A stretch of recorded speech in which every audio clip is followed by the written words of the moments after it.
I'm sorry, y'all, but I had to do this. I couldn't sleep. The Lord wasn't going to let me go to sleep and actually get a good night's rest until I let this go. Okay? It's 4 o'clock on the dot right now. Hopefully, this will give good confirmation on how important this is. Okay? I give you something you never asked for. I insist that you have it. It was never a part of the equation or a part of the bargain for you to have it. But I insist that you have it. I give it to you rather because and I don't even know your capacity to be able to handle it, but I give it to you in hopes that you won't fumble it. You still fumble it, you break it. Is that your fault or is it mine? I hope we're truly smart enough to know whose fault it truly is. It's mine, right?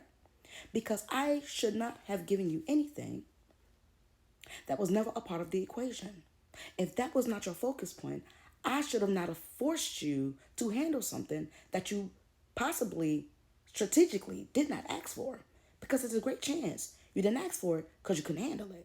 That's why when you got it, beyond your own request, I insist that you have it because I really want to give it to you.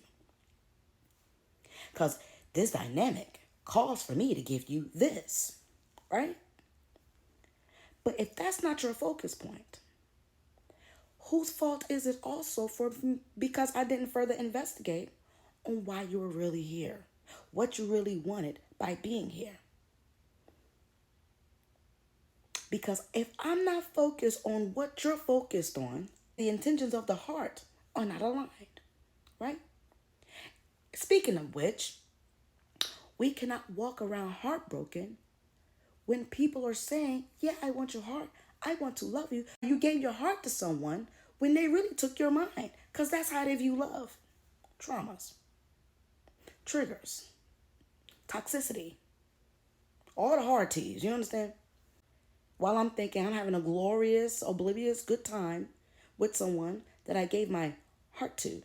And I'm walking around feeling all traumatized and triggered about every little thing concerning this and that and that and that and that and that and that.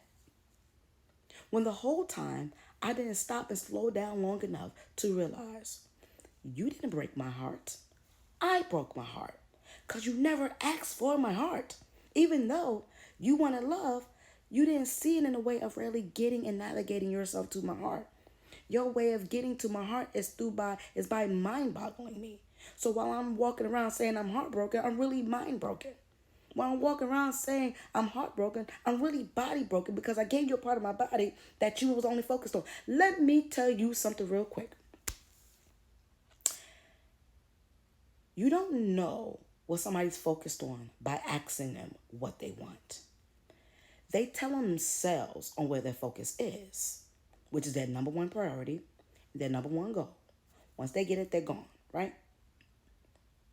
Or they'll try to keep it and hold on to it as long as they can because they could be a narc and they need their supply, whatever.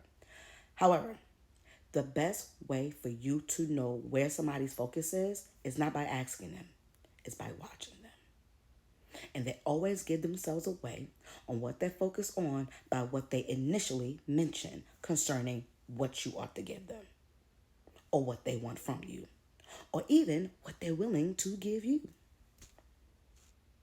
Does that make sense? Because people see and view love in different ways.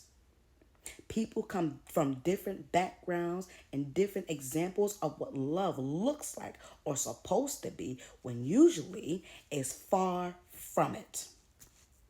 We walking around heartbroken when they didn't do anything concerning our hearts. We gave it to them and they didn't do anything to deserve it. They made us feel good for a second. We thought that was enough to give them our heart. No, we gave them our bodies because it wasn't girded. We gave them our mind because that's what they wanted and it wasn't really initially kept. We gave them our souls because it wasn't initially anchored. It was lost.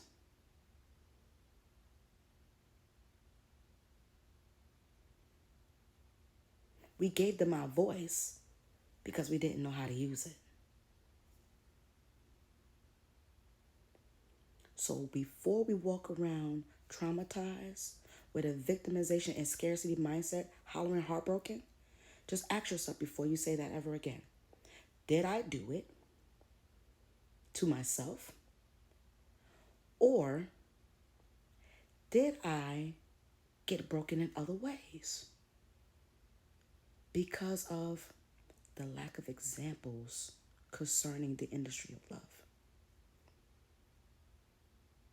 And you can test this out with anyone. And I do mean anyone, because God is love and love is kind. So anybody you have a capacity to be kind to, you have the potential to love. You understand? Try this for anybody. Your children, your lover, your boo thing, your friend, like platonic friend, not just somebody you're having fun with. But even then, so what? And if they leave your life, let it be an indication for you to be a whole lot more focused on what it is you really want for yourself and for your future. Anybody that comes in and causes any level of anxiety to refocus your mind on something outside of what you're willing to give them, you cut it off. Don't investigate it further. Cut it off immediately. Kill it with a skillet. All right? I usually look much better than this, but like I said, I'm trying to go to bed. The Lord is keeping me up with all of these talking to me. I'm trying to speak to the Lord. I'm trying to let him speak to me, but I really do look much better than this. Nevertheless, I hope you enjoyed this video. My name is MSAWAYKIN. Please like, subscribe, share, follow. I love every single one of you, and I hope that that blesses you as much as pondering all of those things blesses me. I love every single one of you. God bless you, and God keep you.